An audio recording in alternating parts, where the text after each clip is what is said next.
नमस्कार दोस्तों, मैं रामनिवास चौधरी आरजे गुरु यूट्यूब चैनल में आपका स्वागत करता हूं।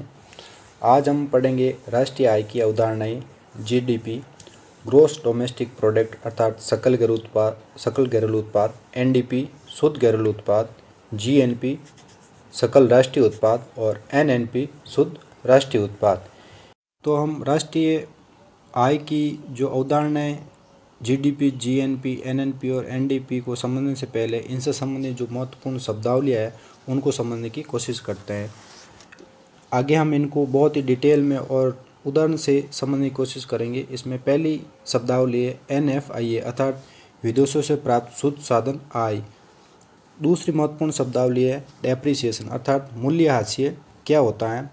तीसरी महत्वपूर्ण शब्दावली है डोमेस्टिक और नेशनल इनकम में क्या अंतर होता है।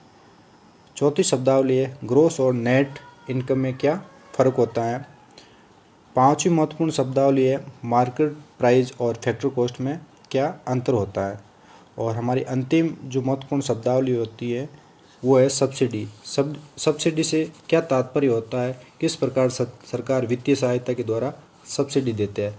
तो अब हम चलिए इनको बहुत डिटेल में और उदाहरण सहित समझने की कोशिश करते हैं।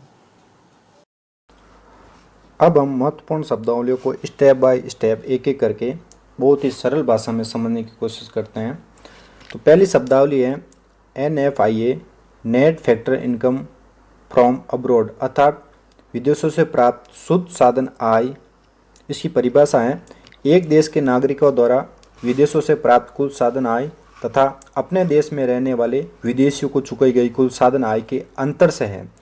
अर्थात अब हम इसे एक छोटे से उदाहरण की सहायता से समझने की कोशिश करेंगे। जैसे भारत का कोई व्यक्ति अमेरिका में रहता है। जैसे भारत का कोई व्यक्ति अमेरिका में रहता है, राम नाम का व्यक्ति है। उसकी एक साल में वार्षिक आय 100 रुपये है। और एक अमेरिका का व्यक्ति है, जॉर्ज नाम का व्यक्ति है, जो भारत की एक कंपनी में काम करता है। वो एक साल में 70 रुपये वार्षिक कमाता है। भारत के व्यक्ति ने अमेरिका में रह कर के एक साल में 100 रुपये कमाई की और अमेरिका के व्यक्ति ने भारत में रह कर के 70 रुपये कमाई की। इस कमाई के अर्थात आय के अंतर को ही हम एनएफआईए कहते हैं। अर्थात एक देश के नागरिकों द्वारा विदेशों से प्राप्त कुल साधन आय तथा अपने देश में रहने वाले विदेशियों को चुकाई गई कुल साधन आय के अंतर से हैं। ये आपको बहुत ही सरल शब्दों में समझाया, इसलिए आपको समझ में आ गया होगा। अगली शब्दावली की तरफ चलते हैं हम। अगली शब्दावली है डेप्रिसिएशन अर्थात मूल्यह्रास। मूल्यह्रास से तात्पर्य किसी वस्तु के मूल्य में जो कमी आती है विभिन्न कारणों से, वो मूल्यह्रास कहलाता है। जैसे मैंने एक मोबाइल लिया 2018 में, जैसे मैंने एक मोबाइल लिया 1000 रुपये में।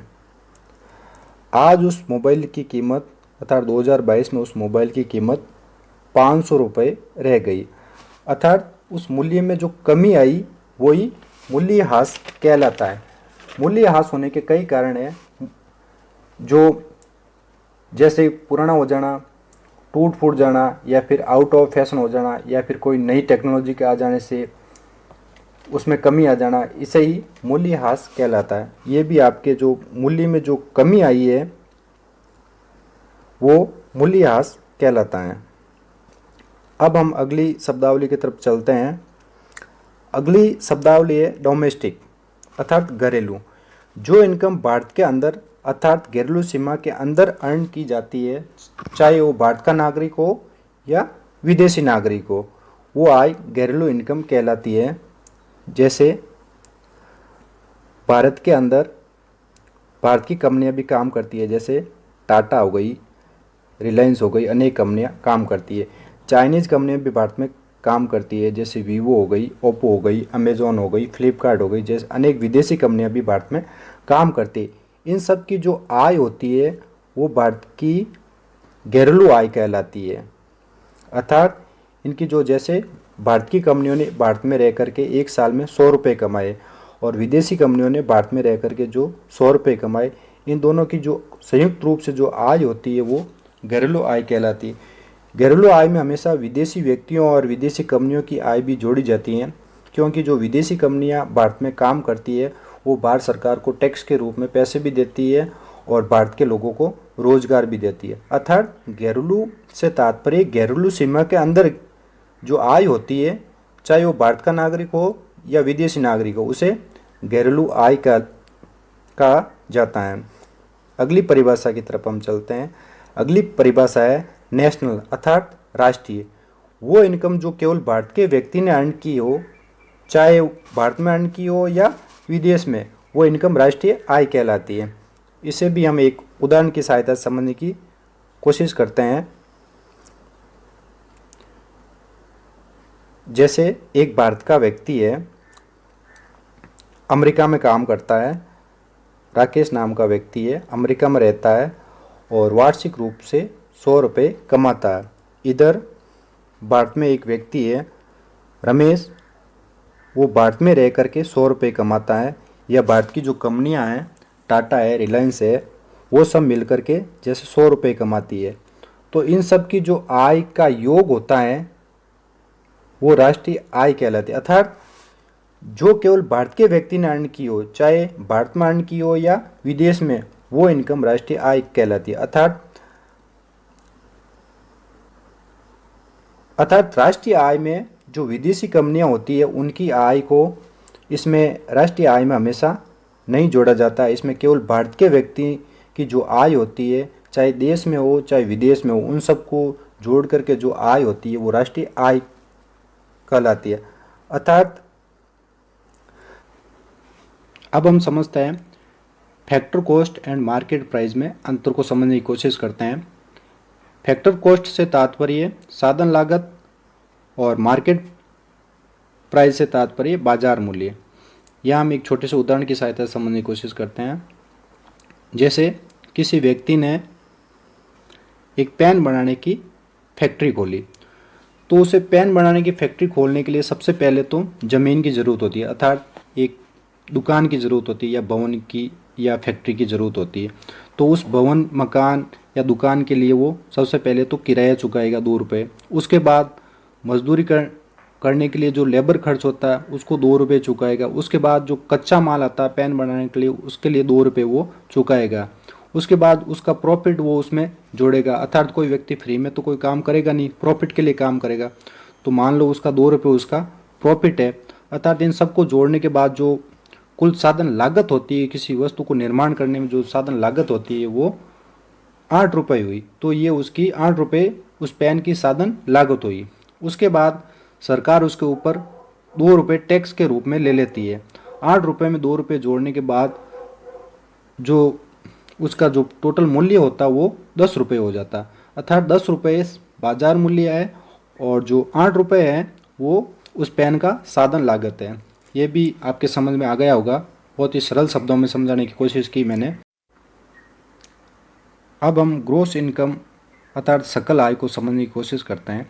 सकल आय से तात्पर्य किसी स्रोत से प्राप्त कुल धन या लाभ सकल आय कहलाता है। इसमें आपके जो खर्च होते हैं उनको नहीं घटाया जाता है।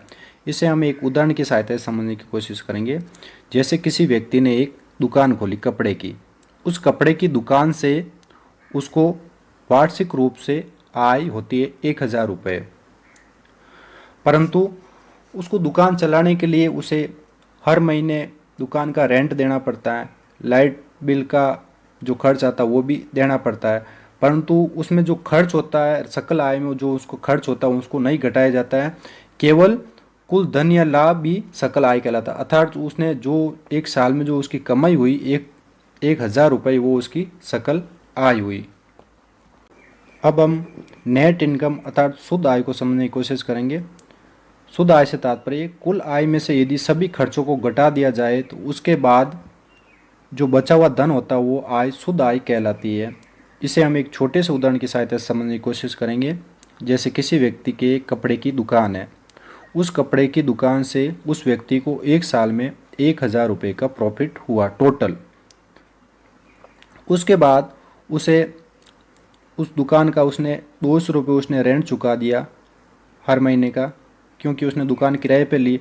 उसके बाद 200 रुपये उसने बिल के चुका दिया, अर्थात विद्युत खर्च चुका दिया, अर्थात 400 रुपये उसके टोटल खर्च हो गए, अर्थात उसका खर्चा हो गया दुकान चलाने के लिए। उसके बाद 1000 में से 400 घटाने के बाद जो पीछे 600 रुपये की राशि बचती है वो उसकी शुद्ध आय होती है, अर्थात नेट इनकम होती है। ये भी आपको बहुत ही सरल शब्दों में समझाने की कोशिश की है। आशा करता हूँ आपको समझ में आ गया होगा। अगर समझ में आ गया होगा तो चैनल को सब्सक्राइब कर दीजिए, लाइक कर दीजिए और बेल आइकॉन को दबाना ना भूलें, जिससे कि अगले वीडियो की नोटिफिकेशन आपको मिल सके। अब हम अगली शब्दावली को समझने की कोशिश करेंगे। आईटी अर्थात इनकम टैक्स। सरकार जो आय के ऊपर प्रत्यक्ष या अप्रत्यक्ष रूप से टैक्स लेती है उसे इनकम टैक्स कहा जाता है। जैसे आपकी आय एक साल में 5.5 लाख से अधिक है तो सरकार उसके ऊपर आपसे टैक्स लेती है, या अप्रत्यक्ष रूप से भी टैक्स लेती है, जैसे जीएसटी के रूप में अप्रत्यक्ष टैक्स भी लेती है। जैसे कोई भी वस्तु आप खरीदते हो तो जीएसटी दरों के अनुसार आपको उसके ऊपर टैक्स चुकाना पड़ेगा, वो नेशनल इनकम टैक्स कहलाता है। अगली परिभाषा की तरफ हम चलते हैं। सब्सिडी अर्थात वित्तीय सहायता। सरकार की तरफ से किसी वस्तु के लिए जो वित्तीय सहयोग किया जाता है वो सब्सिडी कहलाता है। इसे भी हम एक छोटे से उदाहरण की सहायता समझने की कोशिश करते हैं। जैसे मुझे मेरे घर में सोलर प्लेट लगानी है, ठीक है, तो सोलर प्लेट लगाने के लिए उसकी जो लागत है वो 1000 रुपये है। इस पर सरकार मुझे 30% सब्सिडी देती है, 30% सब्सिडी देती है। तो सरकार की तरफ से 300 रुपये वित्तीय सहायता की जाती है। जो ये 30% सरकार की तरफ से वित्तीय सहायता की जाती है, 300 रुपये मिल रहे 1000 रुपये पर, यही सब्सिडी कहलाती है। अर्थात सरकार की तरफ से किसी वस्तु के लिए जो वित्तीय सहयोग दिया जाता है वो सब्सिडी कहलाती है। अब हम एनडीपी के बारे में जानने की कोशिश करते हैं। यहाँ ध्यान से देखना, जीडीपी और एनडीपी में क्या अंतर आता है। जीडीपी सकल घरेलू उत्पाद होता है, एनडीपी शुद्ध घरेलू उत्पाद होता है। सकल और शुद्ध में आपने शब्दावलियों में फर्क समझा होगा। सकल का तात्पर्य होता है एक वर्ष में जो आपकी कुल आय होती है वो आपका सकल आय होती है, उसमें जो आपके जो खर्च होते हैं उनको नहीं घटाया जाता है। और नेट इनकम में आपकी जो एक साल में जो आय होती है उसमें से खर्चों को घटाने के बाद जो आय बचती है वो नेट इनकम कहलाती है। तो एनडीपी निकालने के लिए हम जीडीपी में से डेप्रिएशन को घटा देंगे, एंड जीडीपी माइनस डी से एनडीपी निकलेगा। जीडीपी को इसलिए घटा देंगे क्योंकि यह नेट इनकम पूछी है, इसलिए जो भी मूल्य हासिल हुआ, जो भी वस्तुओं का मूल्य में गिरावट हुई या कमी हुई, उनको हम घटा देंगे। चौथी है एनएनपी। एनएनपी और जीएनपी में संबंध समझने की कोशिश करना। जीएनपी ग्रोस नेशनल प्रोडक्ट होता है और एनएनपी नेट नेशनल प्रोडक्ट होता है। दोनों में अंतर पता करने की कोशिश करते हैं। इसमें ग्रोस नेशनल प्रोडक्ट होता है, इसमें नेट नेशनल प्रोडक्ट होता है। इसमें भी ग्रोस और नेट का फर्क होता है। तो एनएनपी निकालने के लिए हम जीएनपी में से डेप्रिएशन अर्थात डी माइनस करेंगे, तो हमें एनएनपी अर्थात शुद्ध राष्ट्रीय उत्पाद प्राप्त होगा। डेप्रिएशन क्यों माइनस करेंगे, ये महत्वपूर्ण शब्दावली हमने समझ लिया है, क्योंकि इसमें ग्रोस इनकम है और इसमें नेट इनकम है। नेट इनकम निकालने के लिए जो भी खर्च होता है वो हम घटा देंगे। धन्यवाद। आशा करता हूँ कि आपको जीडीपी, जीएनपी और एनडीपी और एनएनपी समझ में आई होगी। अगर समझ में आई है तो चैनल को सब्सक्राइब ज़रूर कर ले, लाइक करें और बेल आइकॉन दबाना ना भूलें, जिससे कि अगले वीडियो को नोटिफिकेशन आपको प्राप्त हो सके। धन्यवाद। अब हम सीधे चलते हैं राष्ट्रीय आय की माप संबंधित आधारभूत अवधारणाएं। राष्ट्रीय आय कितने प्रकार की होती है और कैसे उसकी गणना की जाती है। इसमें मुख्य रूप से 4 होती है, जीडीपी, जीएनपी, एनडीपी और एनएनपी। अगर आपने परिभाषाओं को ठीक से समझा होगा तो ये आय की जो इकाइयाँ हैं, राष्ट्रीय आय की जो इकाइयाँ है वो आसानी से आपके समझ में आ जाएगी। सबसे पहले इसमें पूछा जाता है जीडीपी के बारे में, अर्थात gross domestic product. Gross domestic product से यहाँ तात्पर्य हुआ ग्रोस मतलब सकल, सकल यानी कुल आय, कुल लाभ या कुल आय। डोमेस्टिक मतलब घरेलू, भारत की सीमा के अंदर जो भारत की कंपनियों ने या फिर विदेशी कंपनियों ने जो भी एक वित्तीय वर्ष में जो इनकम हुई वो हमारी जीडीपी हुई। अर्थात जीडीपी अगर फैक्टर कॉस्ट पे पूछी जाती है तो जीडीपी फैक्टर कॉस्ट बराबर GDP minus IT plus subsidy, अर्थात हम इनकम टैक्स को घटा देंगे और सब्सिडी को जोड़ देंगे। दूसरा है GNP. GNP gross national product, अर्थात ग्रोस मतलब सकल और नेशनल या राष्ट्रीय उत्पाद है, इसलिए नेशनल का हमने परिभाषा में पढ़ा है कि नेशनल से तात्पर्य होता है जो भारत के लोगों ने देश में या विदेश में जो भी एक वित्तीय वर्ष में जो आय हुई वो नेशनल इनकम कहलाती है। इसलिए हम जीएनपी निकालने के लिए जीडीपी में से एनएफआईए घटा देंगे। एनएफआई इसलिए घटा देंगे क्योंकि विदेशों से प्राप्त शुद्ध साधन आय से आशय एक देश के नागरिकों द्वारा विदेशों से प्राप्त कुल साधन आय तथा अपने देश में रहने वाले विदेशियों को चुकाई गई कुल साधन आय के अंतर से, अर्थात हमारे देश के व्यक्तियों ने या हमारे देश की कंपनियों ने जो इनकम की वो नेशनल प्रोडक्ट कहलाती है। अर्थात जीएनपी निकालने के लिए जीएनपी बराबर जीडीपी प्लस एनएफआईए।